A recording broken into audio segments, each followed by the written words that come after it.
Please pray with me.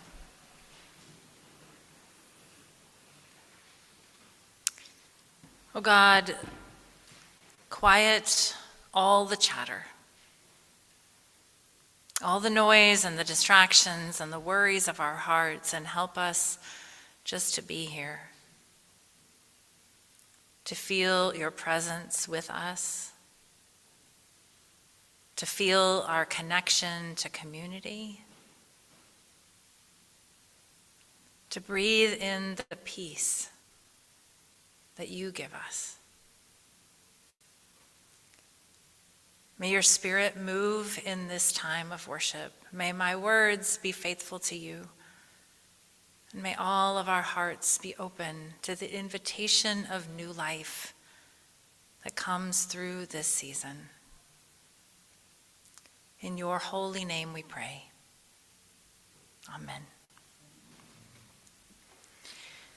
This story of the raising of Lazarus is so rich with details and meaning, with such great action and dialogue between Jesus and Martha and Mary and Jesus' disciples, and finally Lazarus himself, that there are so many possible sermons to be mined from this text. But what I found myself curious about as I sat with this story again is about what the Bible doesn't tell us. What was this experience of being raised from the dead like for Lazarus? And what happened after all of this? You see, we don't really know how Lazarus felt about this miracle, what it was like for him physically, emotionally, spiritually, to die and then to be raised from the dead. The Gospel of John never records any of Lazarus' own words, so we know nothing of his feelings or reaction. I expect that it would have been pretty disorienting and frightening to go through a terrible illness and to die and then suddenly awaken in a dark cave, to hear people calling your name and with your body wrapped in burial clothes, your eyes and mouths covered, to stumble towards the opening. Perhaps Lazarus was even crawling on the ground, the stench of death all around him, moving slowly towards the sound of Jesus' voice, until some people started to come around him to help him up and started to unbind him from his burial clothes. Surely the light would have been blinding as they uncovered his eyes, and his limbs would have been stiff from being bound for so many days, as the silence of that tomb was shattered by the shouts and gasps of the crowd. Surely there was a huge celebration that followed Lazarus' reawakening and return to life. There must have been shouts of tears and joy as the mournful wake turned into a great party. As Mary and Martha embraced their brother, Lazarus had been dead for more than 4 days. And now suddenly, here he was, alive. But as Lazarus sat with his sisters, as people offered him food and excitedly talked about what had happened, and this once dead man must have struggled to put it all together, to understand what had happened to him and what he was supposed to do now. The poet Stephen Dobbins imagines Lazarus' perspective in this way in a poem entitled The Mercy of Lazarus. Groggy, sure, and in the midst of bad dreams, it must have been a dispirited awakening, expecting everything settled, the long night without interruption suddenly interrupted, like a 4 a.m. alarm bell, but worse. The rock rolled back, to be called forth, told to pick up the yoke and pay your bills and get the roof fixed, become a bit of proof in the Lord's affidavit. just when you thought your history was complete, your problem solved, bad wages, long hours. Now the crowd pushes forward, demanding to hear your cries of thanks. If you refused, crawling back into your tomb, well, their hope, recently upraised, would need a tomb of its own. Where would be his miracle without your deceit, your laugh and eager shout, the outstretched arms? It would be natural for us to assume that being alive would be preferable to being dead, right? But Lazarus was not waking up to return to his old life. From now on, he would be that guy that Jesus raised from the dead. People would surely stop him on the street in Bethany and everywhere he went. They would whisper about him behind his back. The Gospel of John actually tells us that this miracle put Lazarus' life at risk, that he was now a target of the same religious authorities who wanted Jesus dead, and now they wanted to kill Lazarus too. Surely it wasn't all bad, though.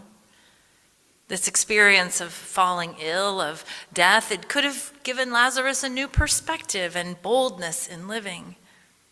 Perhaps he felt now that he would not take anything for granted, that he would live life to its fullest, that he would no longer be afraid of death because he had been there and he had experienced the power of God to triumph over it.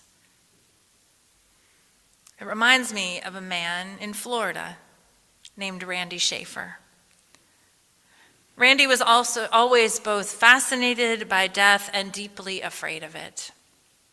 It started when Randy was 16 years old, and his father died unexpectedly of a heart attack. And when he came into adulthood, Randy channeled his grief into trying to understand what happens to people when they die. He got a master's degree in forensic science, and he became a homicide detective. But although Randy was up close and personal with death on a daily basis, he still feared his own. And then in March of 2020, he came down with what he thought was the flu. He tested positive for COVID-19 and was admitted to the hospital with bilateral pneumonia. He was sedated, intubated, and placed on in a medically induced coma and put on a heart-lung machine. He had kidney failure, internal bleeding, and an enlarged heart. He was in organ failure. On Good Friday, April 10th, 2020, he received what was then considered an experimental treatment of convalescent plasma. And miraculously, by Easter Sunday, the doctors were able to turn off the heart-lung machine that had been keeping him alive. Within days, his lungs had completely cleared. His kidneys and liver started to function fully again. And as the medically induced fog began to clear, Randy had a very distinct memory of his near-death experience. He recalled that he was traveling through a kind of tunnel with a beautiful, warm, loving light and into a room with arched windows and stained glass. A man approached him and said he didn't belong there, that he had to leave. And he walked out through giant oak doors into an even more serene scene, a golden city like Paris, he said, but even more beautiful. The grass in the parks was a deeper shade of green than anything he'd ever seen on earth. But then he realized he didn't know where he was or how to get back, and he felt lost. That feeling of warmth left him. He felt cold and scared, and he looked up and he saw a big white staircase that rose into the sky as far as he could see. He began climbing the staircase, crawling on his hands and knees until someone called him by name, grabbed him by the shirt, and whisked him away. As he shared this experience with his family, his daughter Lisa, who was a nurse, told him that he was on some very strong medication and believed that this was just a hallucination from the drugs. But for Randy, it wasn't a dream. It was profoundly real. And it was when Randy came home from the hospital, though, that things really started to change. For the first time, he told his family about the death of his father. He was open with his emotions in a way that he hadn't been before. He began praying and reconnecting with his faith. He no longer had panic attacks, and he was not afraid of death. But for his family, adjusting to this new version of Randy was complicated. He was different. His daughter was grateful that her father had survived this ordeal, that they were one of the lucky families who got to bring their loved one home from the hospital. But there was still a time of mourning because she missed the man she had known, and they could not return to the way that things were before.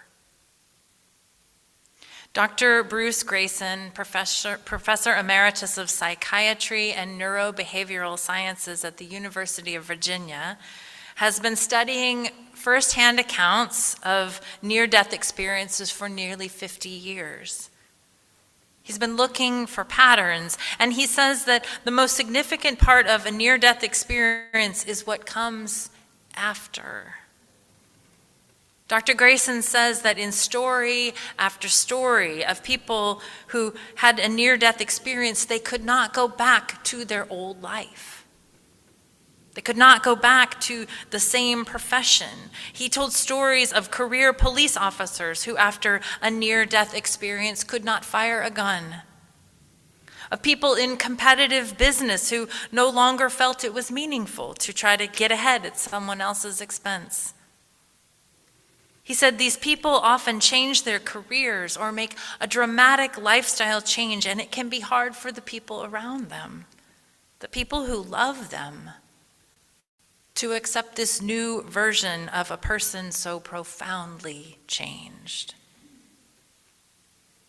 You see, new life requires change. It doesn't have to be from a near-death experience. It can be anything that invites us to encounter our mortality when we experience new learning and growth. Something that causes a shift in our values or our priorities, or opens us up to new ways of believing and seeing the world. These kinds of changes, while often good for us and leading to more fulfilling and meaningful lives, they can still be hard. They can still feel like a loss or somewhat scary at first. You know, this season of Lent, it is an opportunity for us to reflect on our lives and engage in practices that have the potential to change us, maybe even transform us. We begin this Lenten journey with a reminder of our mortality. We come from dust, and to dust we shall return.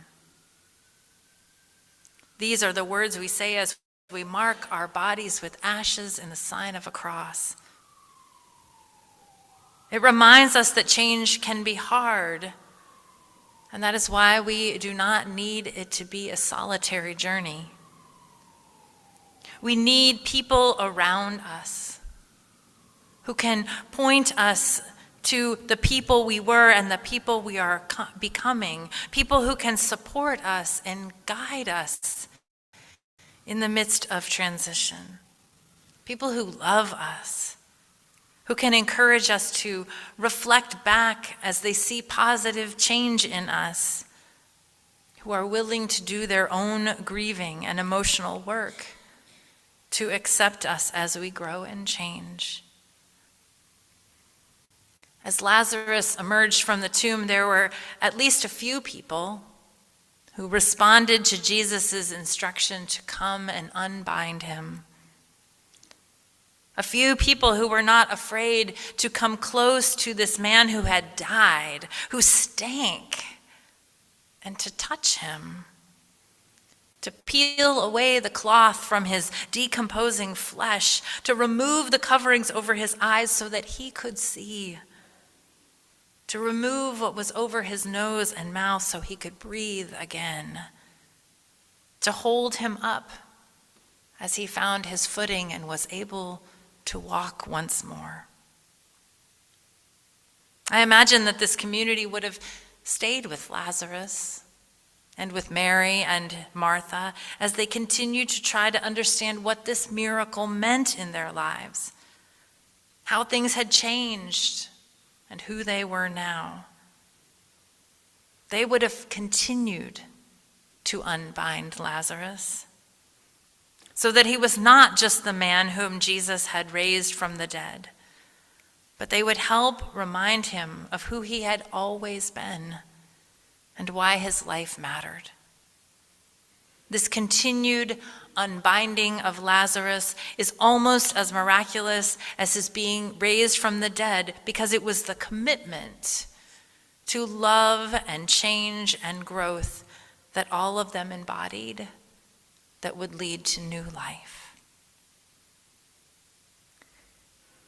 Where are the places in your life that you are emerging into something new and hard, where you need people around you to unbind you so that you can be free to become who God made you to be? Who are your community? The people in your community who are opening themselves up to new ways, who need us to surround them and help them to get free. A few years ago, I met my friend, Dr. Matt Salmon, when we were both part of a panel discussion showing the documentary of the film Pray Away, about the harmful practice of conversion therapy for LGBTQ people. Matt had come out to their conservative Mormon parents at 18 as gay and was sent to conversion therapy. Fortunately, Matt survived this ordeal and said that eventually they came to accept themselves for who they are. Matt said they told God, "I am gay," and that if God had a problem with that, then God could tell me.